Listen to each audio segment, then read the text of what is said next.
महाडिकचा आणि बदनेचा किंवा बनकरचा काही संवाद झाला असेल का याच्या CDRची मागणी करतो। त्या CDR बद्दल कुठलीही माहिती पुढे येत नाही।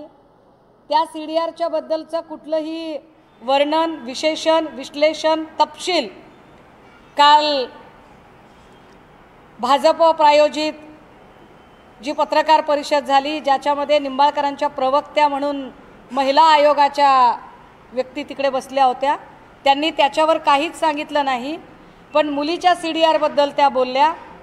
आता मला पोलिसांना प्रश्न विचारायचे आहेत की पोलिसांना हा अधिकार कुणी दिला की त्या मुलीचा जो मोबाईल असेल तो मोबाईल आणि तिचं जे काही CDR असेल ते लीक करायचा। ही मोडस ऑपरेंडसी समजून घ्या। मी ॲडव्होकेट विपुल दुशिंग यांना वैष्णवी हगवणे प्रकरणातही हाच प्रश्न विचारत होते की वैष्णवी हगवणेचे CDR हे तुमच्याकडे कसे काय, आणि त्या CDRवर तेव्हा पण याच बाई बोलत होत्या ज्या बाई इतर कुठल्याही प्रकरणावर बोलत नाहीत। हे CDR जरी समजा खरं तर महिला आयोगाचा संबंधच येत नाही, पण महिला आयोगाला दिलेही असतील असं आपण गृहीत धरू, तर महिला आयोग कोणत्या अधिकाराखाली त्यांनी काल त्याच्या संबंधाने बोलणी केली, त्यांना तो अधिकार आहे का, आणि त्यांना अधिकार नसेल तर राष्ट्रीय महिला आयोगाने अशा बेजबाबदार व्यक्तीला या पदावर ठेवावे की नाही याचा विचार करायला हवा। राष्ट्रीय महिला आयोगाने महिला आयोगावर असणाऱ्या राजकीय हेतूने प्रेरित काम करणाऱ्या व्यक्तीला तातडीने स्पष्टीकरण मागायला हवे, आणि राजकीय हेतूने प्रेरित होऊन एखाद्या स्त्रीची मरणोपरांत बदनामी आयोगावरची व्यक्ती करत असेल तर आयोगाची गरिमा कलंकित होते। अशा व्यक्तीचा सुनील तटकरे यांनी राजीनामा घ्यावा, कारण त्यांची नेमणूक जेवढं काही मला कळते त्याच्यानुसार शिफारस तर कदाचित तटकरे साहेबांची असेल, शिफारस असेल बरं का, पुन्हा असेल की आहे याच्यावरून पुन्हा वाद व्हायचा, तर त्याच्यामुळे तटकरे साहेबांनी अशा व्यक्तीचा तातडीने राजीनामा घेतला पाहिजे। मुख्यमंत्र्यांनी त्या राजीनाम्याची प्रोसेस तातडीने केली पाहिजे। ती का केली पाहिजे त्याचं कारण मी आपल्याला सांगते। आज बीडमध्ये सगळ्यात उंच टॉवरवर काही मुलं अत्यंत जीवघेण्या स्थितीमध्ये आहेत। ती सकाळी 10 पासून आहेत, जिकडे की सहजासहजी माणसांना पोचता येणार नाही, आणि अशा टॉवरला उभे राहून त्यांची मागणी काय आहे तर ते म्हणत आहेत की आम्हाला चाकणकरांचा राजीनामा हवा आहे, कारण आमच्या बीडच्या बहीण लेकीवर त्यांनी ज्या पद्धतीने गलिच्छ आरोप केलेले आहेत। टॉवर किती उंच आहे बघा, कारण पोलीस किंवा यंत्रणा तिथपर्यंत पोहोचलेली नाही। या पोरांच्या जीवाचं जर काही बरं वाईट झालं तर याला जबाबदार कोण आहे? नाही, हा उभा व्हिडिओ दादा, खूप मोठा टॉवर आहे। चाकणकरांच्या राजीनाम्याच्यासाठी ही सगळी मुलं टॉवरवर चढलेली आहेत की जोपर्यंत अजितदादा आणि तटकरे साहेब या अशा बेजबाबदार व्यक्तीचा राजीनामा घेणार नाही तोपर्यंत आम्ही खाली उतरणार नाही असं म्हणत ही मुलं वर आहेत। खूप मोठा टॉवर आहे हा, पण यात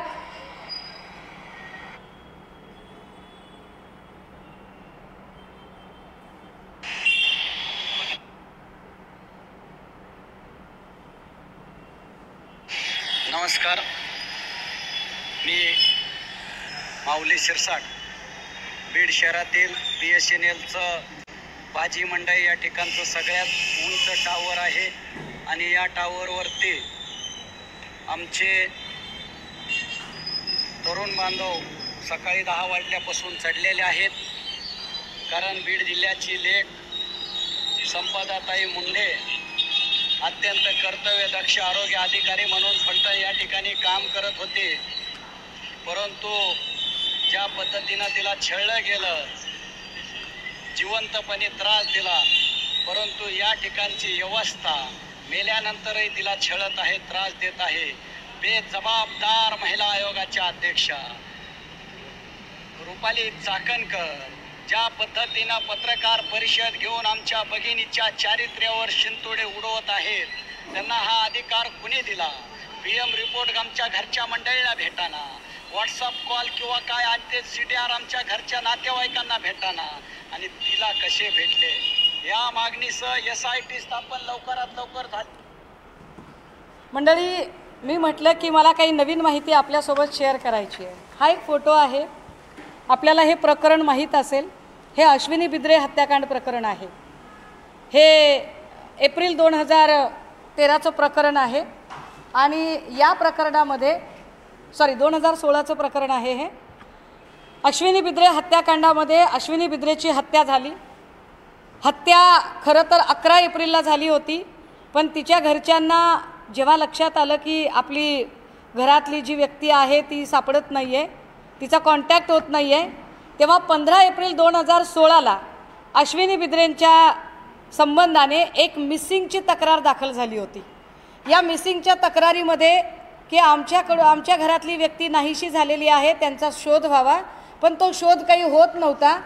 अखेर ती ज्या ठिकाणी राहत होती नोकरीच्या ठिकाणी तिथे जाऊन तिचा लॅपटॉप वगैरे जेव्हा हस्तगत केला आणि अश्विनी बिद्रे यांचे पती आणि त्यांची मुलगी यांनी त्या लॅपटॉप आणि मोबाईलमधनं काही गोष्टी काढल्या, त्यावेळेला त्यांचा संशय हा अभय कुरुंदकर या माणसावर गेला आणि त्याच्यानुसार पुढे एक तक्रार लक्षात आली आणि त्याच्यात असं कळलं की 11 एप्रिल 2016ला अश्विनी बिद्रेची हत्या झाली होती.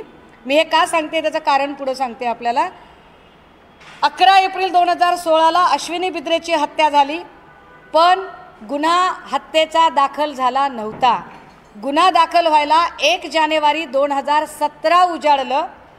यामध्ये अनेक लोकांना म्हणजे अश्विनी बिद्रेच्या तर चारित्र्यावर प्रचंड शिंतोडे तर उडवले गेले, परंतु अत्यंत वाईट पद्धतीने हा तपास भरकटवण्याचा प्रयत्न केला. पण हा तपास एका महत्त्वाच्या मुद्द्यावरून पुढे आला होता. तो महत्त्वाचा मुद्दा असा की अश्विनीच्या मोबाईलवर अभय कुरुंदकरने अश्विनी बिद्रेचे मेहुणे अविनाश गंगापुरे यांना एक व्हॉट्सअपवर मेसेज टाकला होता. हा मेसेज कशासाठी टाकला होता तर तिच्या मोबाईलवरून मेसेजेस टाकून मी चांगली आहे, मला काही मानसोपचाराची गरज आहे, मी बाहेर गेले असं भासवत ती जिवंत आहे हे त्यांना दाखवायचं होतं. ज्यांनी हत्या केली ते दाखवत होते की अश्विनी बिद्रे जिवंत आहे आणि अश्विनी बिद्रेच्याच मेहुण्याला मेसेज टाकला आणि त्या मेसेजमध्ये एक मेसेज होता WhatsApp chat, how are you. या हाऊ आर यू, मी ही BBC ची बातमी दाखवते आपल्याला. या हाऊ आर यूच्या मेसेजमध्ये यूच्या ऐवजी वाय लिहिलेला होता. अश्विनी बिद्रे कधीही यूच्या ऐवजी वाय लिहित नव्हत्या. यानंतर ज्याच्यावर संशय आहे त्या अभयकुमार कुरुंदकरचा टेक्निकल सगळा डाटा आणि त्याची माहिती काढली गेली. तेव्हा अनेक ओळखीच्या मित्र नातेवाईकांनी सांगितलं की तो जेव्हा कधी त्याला यू टाईप करायचा असतो तेव्हा तो यू टाईप करण्याच्या ऐवजी तो वाय टाईप करतो आणि या यू आणि वायमुळे हा आरोपी सापडला गेला. ही वाय आणि यूमुळे उलगडलेली स्टोरी. मी का सांगते ही स्टोरी, त्याचं कारण सांगितलं पाहिजे. मी खूप 3 दिवसापासून एकच गोष्ट सांगते की तिच्या चारित्र्यावर जे शिंतोडे उडवले त्याला आम्ही टॉलरेट नाही करू शकत. दादा हो, मी पहिल्या दिवशी असं म्हटलं की तिच्या हातावरचं हस्ताक्षर आणि तिने 4 पानी लिहिलेलं पत्र याच्यावरचं हस्ताक्षर हे जुळत नाही. ते जुळत नाही हस्ताक्षर असं मी का म्हटलं, त्याला माझ्याकडे आत्ता आधार आहेत आणि तेच आधार मला आपल्यासमोर शेअर करायचे आहेत आणि म्हणून मी आपल्या सगळ्यांना तातडीने इथे बोलावलं. आपणही आलात, मी आपली आभारी आहे. हे 4 पानी पत्र आहे दादा हो, आणि या 4 पानी पत्रामध्ये साधारण 9 वेळा पोलीस निरीक्षक हा शब्द आलाय. 9 वेळा. आणि 9 वेळा जो पोलीस निरीक्षक शब्द आलाय ना, त्या 9 वेळाच्या शब्दामध्ये हा बघा निरीक्षक शब्द मी झूम करून इकडे आणलाय प्रिंट करून. याच्यामधली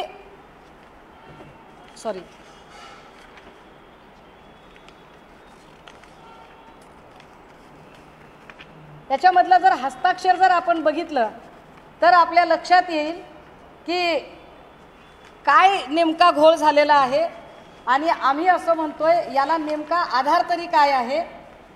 हा निरीक्षक शब्द, तिच्या 4 पानी पत्रातला हा निरीक्षक शब्द बघा. तुम्हाला कॅमेरे जर झूम करता आले तर याच्यातली जी र ची वेलांटी आहे ती दीर्घ आहे आणि तो 9 वेळा शब्द लिहिलाय तिने, एकदा लिहिलेला नाही, 9 वेळा लिहिलाय. हे काम पोलिसांचं आहे. मी सोपं करून देते पोलिसांना. 9 वेळा निरीक्षक शब्द आला आणि त्याची वेलांटी दुसरी आहे. अगदी त्याच वेळेला तिच्या हातावर जो निरीक्षक शब्द आलेला आहे त्याची वेलांटी पहिली आहे. आणि हे धक्कादायक आहे. मी अजिबात कुठलीही गोष्ट वेग मांडत नाहीये. मी फार जीव तोडून मांडते. मला कुठल्याही पक्षीय राजकारणात जायचं नाहीये. मला काही देणं घेणं नाहीये. मला एवढंच म्हणायचं आहे की तुम्ही एखाद्या महिलेचं चारित्र्यहनन करताना जरा माहिती तर घेत चला. मी असा हत्येचा संशय व्यक्त केला होता, पण आता या 2 गोष्टींनी, या तरुणीची आत्महत्या की हत्या ही गोष्ट अधिक किचकट झाली आहे.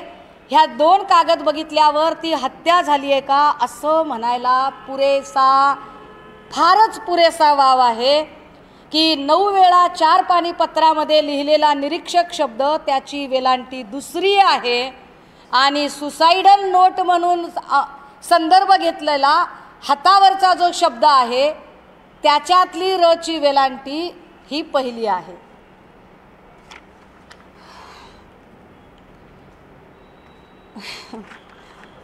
फक्त नाही, हस्ताक्षर पण नीट जुळत नाहीत दादा. विशेष म्हणजे तिने अधीक्षक शब्द जो वापरलेला आहे ना, म्हणजे ती प्रत्येक वेळेला असा जेव्हा कधी शब्द येतोय त्यावेळेला ती दीर्घ वेलांट्या वापरते आणि याच्यातली वेलांटी तिची रहस्व आलेली आहे. हे काय आहे? याच्यावर काल महिला आयोगाने का बरं आपलं म्हणणं मांडलं नाही? सुपारी घेऊन आला होतात तुम्ही, सुपाऱ्या वाजवता, सुपाऱ्या वाजवण्यासाठी येता आणि तुम्हाला जे पद दिलंय महिलांची गौरव गरिमा वाढवण्यासाठी, तिथं तुम्ही महिलेच्या चारित्र्यावर शिंतोडे उडवता. कुणाला वाचवण्याचा प्रयत्न होतोय? खरंच हत्या झाली आहे का? आणि जर हत्या झाली असेल तर, आणि जर अशा पद्धतीने जर स्थानिकचेच पोलीस अधिकारी संशयाच्या भोवऱ्यात असतील, ज्यांच्यावर आरोप आहे त्यांचा हवाला देत त्यांनी सांगितलेलं व्हॉट्सअप चॅट जाहीर पत्रकार परिषदेत दाखवत जर मांडलं जात असेल तर ते किती खरं धरायचं? त्यामुळे हा फारच महत्त्वाचा आणि भक्कम पुरावा. याच्यातला मी हस्ताक्षराचाही आता एक्सपर्टीज रिपोर्ट मागवलाय, तो मला 2 दिवसात मिळेल. अर्थात पोलीस करतील, मी नाही म्हणत नाही, पोलीस करतील त्यांचं काम. पण मला असं वाटतंय की मी फार कायदेशीर पद्धतीने जावं आणि एक मुद्दा फार काळजीने मांडावा, फार अभ्यासाने मांडावा. हे का मांडावं? कारण मी मघाशी तिच्या घरच्यांनाही बोलायचा प्रयत्न केला. एवढी साधी माणसं आहेत, ऊसतोड कामगाराचं लेकरू आहे, ऊसतोड कामगारांच्या जीवावर फार राजकारण होतं, मतं मिळवली जातात. पण ऊसतोड कामगाराच्या लेकराबद्दल एक अत्यंत कायदेशीर आणि एक अत्यंत शिस्तबद्ध, एका व्यवस्थित तपासाच्या योग्य दिशेने जाणारी रेषा कुणीतरी मांडण्याची गरज आहे. तो प्रयत्न इथं करते. त्याच्यानंतर मी आत्ताही संपदाची बहीण आणि संपदाचा भाऊ, भावाचा मला कॉन्टॅक्ट झाला नाही, बहिणीचा कॉन्टॅक्ट झाला. मी त्यांच्याशी बोलायचा प्रयत्न केला आणि म्हटलं तुम्ही काहीतरी टायमिंगच्या बद्दल बोलत आहात. हे टायमिंगचा काय विषय आहे तर साधारणतः घटना घडली त्या दिवशी खूप उशिरा तिची बहीण फोन करते आणि तो फोन पोलीस उचलतात आणि पोलीस सांगतात की तिला वाटतं की आपल्या बहिणीचा फोन चोरीला गेला आहे का. ती म्हणते कोण बोलताय? आणि तिकडून सांगितलं जातं की आम्ही पोलीस बोलतोय. तुमच्याकडे कसा काय फोन? तर तुमच्या बहिणीने सुसाईड केलं आहे. कसं शक्य आहे? आणि मग ते टायमिंग सांगतात की तुमच्या बहिणीने सुसाईड केलेलं आहे. कधी झालं आहे? तर ते सांगतात की नाही, हे 7 वाजताच झालेलं आहे, संध्याकाळीच झालेलं आहे हे. पण त्या दिवशी बहिणीने एक स्टेटस ठेवलेला होता व्हॉट्सअपला आणि तो स्टेटस 11:06 संपदाने लाईक केलेला आहे. तो तिच्या मोबाईलवरचा हा स्क्रीनशॉट आहे दादा. हो, आता जर तिचा मृत्यू जर आधीच तुम्ही दाखवत असाल तर नंतर 11 वाजता ती हा व्हॉट्सअप स्टेटस लाईक कसा काय करते? वेळा चुकतायत का? पोलीस काही लपवायचा प्रयत्न करतायत का? आणि म्हणून आमचा पोलिसांवर संशय आहे. आणि म्हणून आमचं असं म्हणणं आहे, कारण मी का ही केस सांगितली आपल्याला, मी अश्विनी बिद्रेची केस यासाठीच सांगितली की आरोप अभय कुरुंदकर हा पोलीस ऑफिसर होता आणि पोलीस ऑफिसरवर आरोप होता. याही प्रकरणात पोलिसांवर आरोप आहे. आणि त्यामुळे हे जे छोटे छोटे बारकावे आहेत, हे छोटे छोटे बारकावे लक्षात आणून दिले पाहिजेत. आणि ज्यांच्यावर संशय आहे, ज्यांच्यावर आरोप आहे, जे आमच्या नजरेत संशयित आहेत, अशाच लोकांवर तुम्ही तपास सोपवू नये. हा तपास माननीय उच्च न्यायालयाने उच्चस्तरीय समितीकडे सोपवावा. राहिला प्रश्न माझ्यावरच्या बदनामीच्या काय त्यांच्या नोटिशी बिटिशीचा, त्याला उत्तर द्यायला मस्त खंबीर आहे मी. ते नंतर बघता येईल, त्याचं काय एवढं नाही. हे काय माणसं कोण हाडागणारी असते होय, काय करते तेवढं? भांडलं तर कोणीतरी उभं तर राहिलं पाहिजे. त्याच्यामुळे ह्या गोष्टी महत्त्वाच्या आहेत. आणि एक सरते शेवटी आपल्या सगळ्यांच्या माध्यमातून मला संपदाच्या आईवडिलांना एक अपील करायचे, फार कळकळीचं, त्यांची लेक म्हणून. मी खूप साऱ्या इंटरव्ह्यूमध्ये तिच्या वडिलांना तोंडाला फडकं बांधून इंटरव्ह्यू देताना बघितलं. काका, हे सगळे पुरावे बघितल्यावर तुम्हाला तोंडाला फडकं बांधायची गरज नाही. तुमचं लेकरू निष्पाप आहे, निष्कलंक आहे. तुमच्यावर ज्या पद्धतीने एक मॉरल प्रेशर तयार केलं जातं आहे आणि तुमची सायकोलॉजी किंवा तुम्हाला डिमॉरलाइज करण्याचा प्रयत्न केला जातो आहे, तुमच्यातल्या कुणीही अजिबात तोंड लपवायची गरज नाही. तुमचं लेकरू हुशार आहे, कर्तबगार आहे. व्यवस्थेने जर त्या लेकराचा बळी घेतला असेल तर व्यवस्थेशी भांडायचं बळ उजळ माथ्याने आपल्याकडे आलं पाहिजे. तुमची धर्माची लेक म्हणून मी तुमच्यासोबत आहे.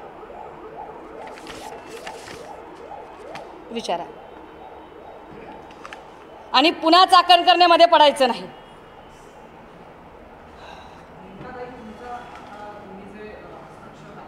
मी आपल्याला देणार दादा हे. माझा संशय मी पहिल्या दिवशी मांडतेय की जर पोलीस डिपार्टमेंटच संशयाच्या भोवऱ्यात आहे तर त्यांनी सांगितलेल्या गोष्टीवर मी का विश्वास ठेवू? जर मयताची बहीण सांगते की हस्ताक्षरामध्ये फरक आहे आणि तो फरक काय, तो ढोबळमानाने मी आपल्या समोर आणलाय की 4 पानी नोटमध्ये जर 9 वेळा निरीक्षक शब्दाला रची वेलांटी दीर्घ केलेली आहे आणि हातावरच्या नोटवर मात्र रची वेलांटी ऱ्हस्व आहे, तो व्हेरी क्लिअर. अगदीच जे हातावर लिहिलेलं आहे ते दुसऱ्या कुणी लिहिलंय का, आणि जर लिहिलं असेल तर तो कोण आहे, आणि जर तो डिपार्टमेंटचाच असेल तर डिपार्टमेंट आम्हाला मदत करू शकेल का? मग याची चौकशी स्थानिक पोलिसांकडून काढून घ्या आणि याच्यासाठी उच्च न्यायालयाची उच्चस्तरीय समिती नेमा. ही उच्चस्तरीय समिती नेमावी. आणि मी पुन्हा म्हणते की चौकशीच्या कक्षेत या सगळ्या लोकांना आणलं जावं. ते आणण्यासाठी जर तुम्ही ऐकणार नसाल तर मी 2 तारखेपर्यंत वाट बघतेय. 3 तारखेला दोन्ही हात तिसरं मस्तक जोडून अत्यंत विनम्रपणे मी फलटण पोलीस स्टेशनला जाते.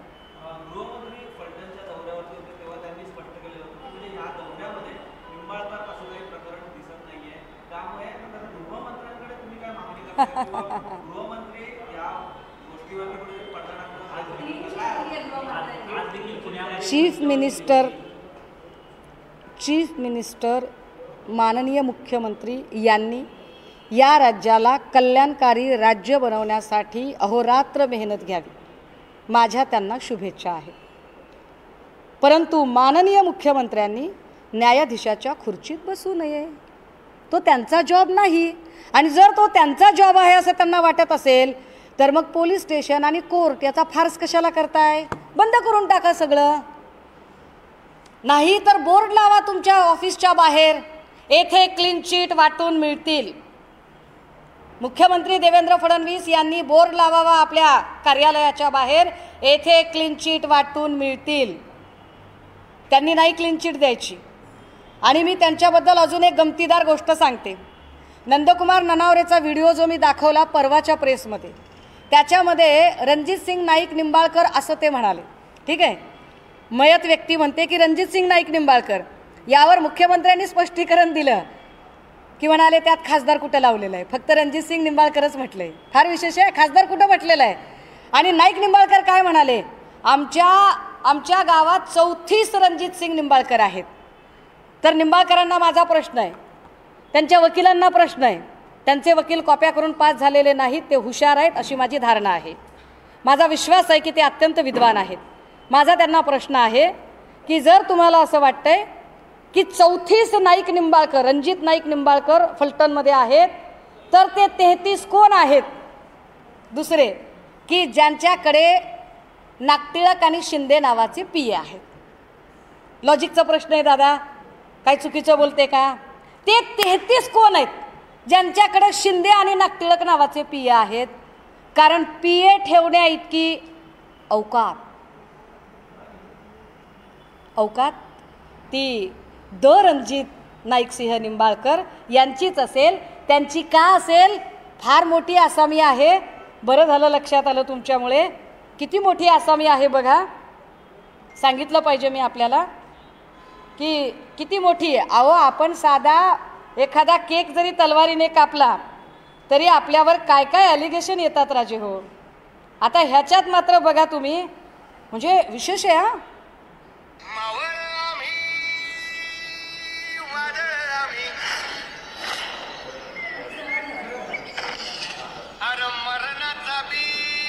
शस्त्र किती आहेत बघा, रिव्हॉल्वर किती आहेत, तलवारी किती आहेत, जंबिये किती आहेत.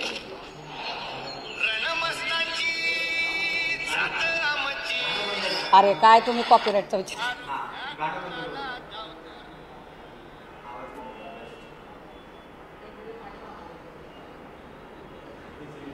काय भीती आहे या माणसाला? कुणाची भीती आहे? कशासाठी एवढ्या गन आणि एवढ्या बंदुका लागतात? रणजितसिंह नाईक निंबाळकरांना एवढ्या बंदुका आणि एवढे सगळे शस्त्रास्त्र, एवढ्या तलवारी, एवढे जंबिये लागतात, एवढ्या गुप्त्या काय काय हत्यार आहेत ती? कुणी दिली असतील लायसन दिलेले आहेत का आमच्या भाचा योगेश कदमांनी? काय बघा काय असेल तर काय सांगता येत नाही. सध्या काही होऊ शकते. नाही, माझ्या भाच्यांवर माझा विश्वास आहे, चांगली लेकरं आहेत ती. हो, पण हे चेक करणं गरजेचं आहे. मग हे 33 कोण आहेत? 33 रणजितसिंह नाईक निंबाळकर कोण आहेत? त्यांच्यात कुणाचा PS शिंदे आणि नागटिळक नावाचा आहे का? दुसरी गंमत सांगते, ननावरेच्या वेळेला म्हणाले की ते फक्त रणजितसिंह नाईक निंबाळकर म्हणाले, खासदार शब्द नव्हता. आता काय म्हणतात?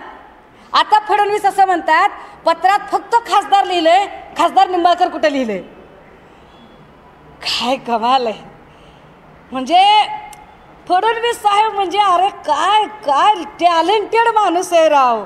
एवढं टॅलेंट म्हणजे असं 7 म्हाताऱ्या साताने असं मीठ मोहरीन 7 वाटाची माती अशी ओवाळून टाकावी, एवढा हुशार माणूस आहे आमचा मुख्यमंत्री. असं नसते रे दादा, असं नसते.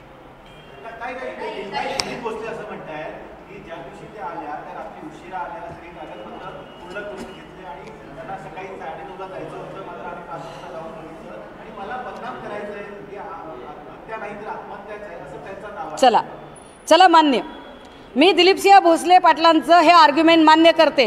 माझं त्याच्या पुढचं आर्ग्युमेंट आहे, डॉक्टर असलेली पोरगी एवढी काय अशी डोसक्याला गोडतेल लावणारी होती की तिला माहिती आहे की निंबाळकरांच्या दबावाने तिची डिपार्टमेंटल इन्क्वायरी लागली असं तिनेच तिच्या हस्ताक्षरामध्ये पत्रात लिहिलंय. ती निंबाळकरांच्याच निकटवर्तीयांच्या हॉटेलमध्ये जाईल का राहायला? लॉजिकच्या काय आता काय म्हणजे असं कसं हो? काहीतरी लॉजिक असेल ना. ती का जाईल त्या हॉटेलमध्ये की जे हॉटेल तिच्या शत्रू पक्षाचं हॉटेल आहे, ज्या नेत्याच्या विरोधात तिची तक्रार आहे त्याच नेत्याच्या निकटवर्तीयाच्या हॉटेलवरती का जाईल? दिलीप सिंहांनी त्याचं उत्तर द्यावं.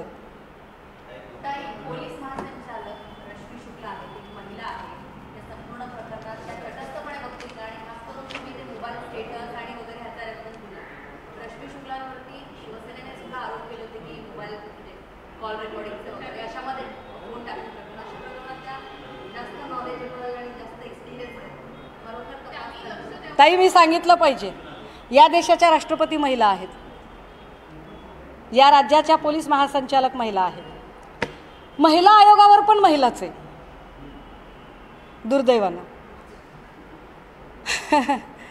तरी महिलेला न्याय मिळत नाही. लाडकी बहीण असं म्हणणाऱ्या लोकांनी लाडक्या बहिणीच्या जाहिराती करण्यापेक्षा सुरक्षित बहिणींच्या जाहिराती करण्याची गरज आहे आणि बहिणींना सुरक्षितता कशी मिळेल त्यासाठी प्रयत्न करावेत. मी आज उपस्थित केलेल्या प्रश्न याच्या उत्तराच्या प्रतीक्षेत आहेत. आणि हो, आम्ही महिला आयोगावर सुद्धा रीतसर कायदेशीर कोर्टात जात आहोत.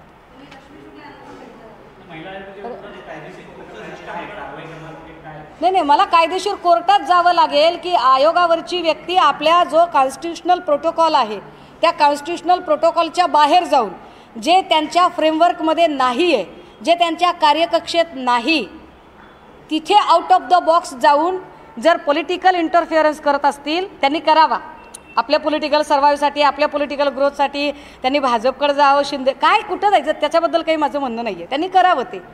पण त्याच्यासाठी त्या जर एखाद्या लेकमातेवर चिखलफेक करत असतील तर ते आम्ही कधीही सहन करणार नाही.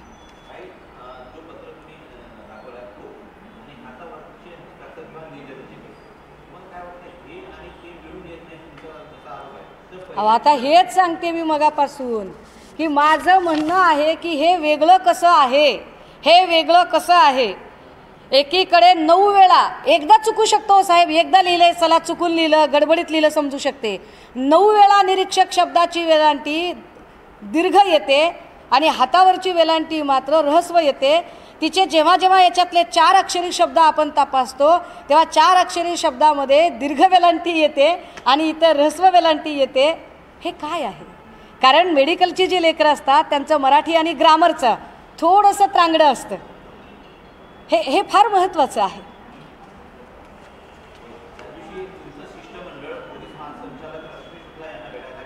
जी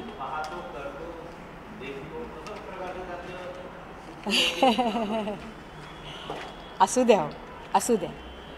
त्यांनी जरी महिला म्हणून कोणाची गय केली नाही तरी आम्ही महिला म्हणून सगळ्यांचा सन्मान करतो.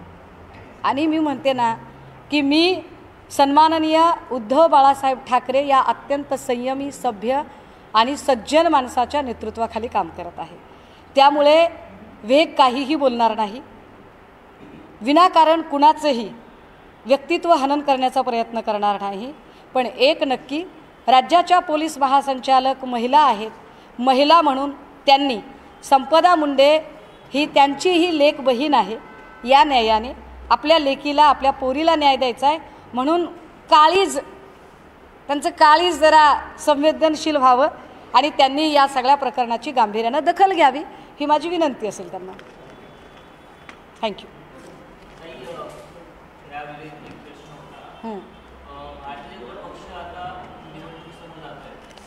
पुन्हा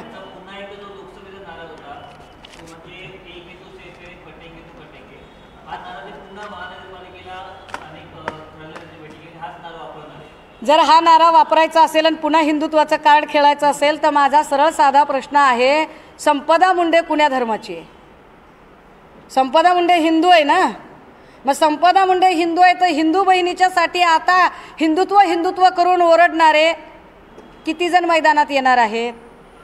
एरवी जर समजा आरोपी इतर कुठल्या धर्माचा असता तर आत्तापर्यंत नितेश राणेने घरातले हाय नाही तेवढे सगळे अगदी वलानीवरचे कपडे सुद्धा बाहेर आणले असते.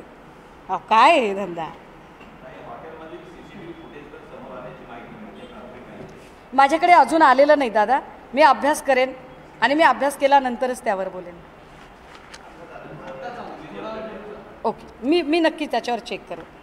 पण मी उद्या किंवा परवा मी अजून एक प्रेस कॉन्फरन्स करेल आणि नाईक निंबाळकरांच्या त्रासाने कंटाळलेले साधारण 3 ते 4 कुटुंब मी पुन्हा पुढे आणेन. कारण यांचा आका कोण आहे तो आका शोधला पाहिजे. आपण परळीचा आका शोधलात, परळीच्या आकाला गजाआड केलं, फलटणचा आका सुद्धा शोधला गेला पाहिजे.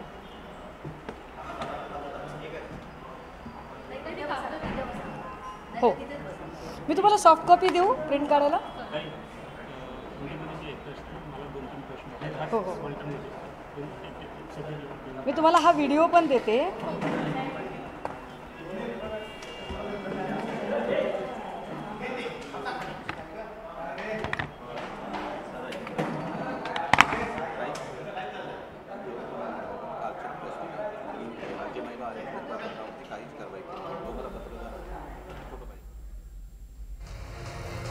तर सुषमा अंधारे यांनी रणजितसिंह नाईक निंबाळकर त्याचबरोबर रुपाली चाकणकर यांच्यावर जोरदार निशाणा साधलाय.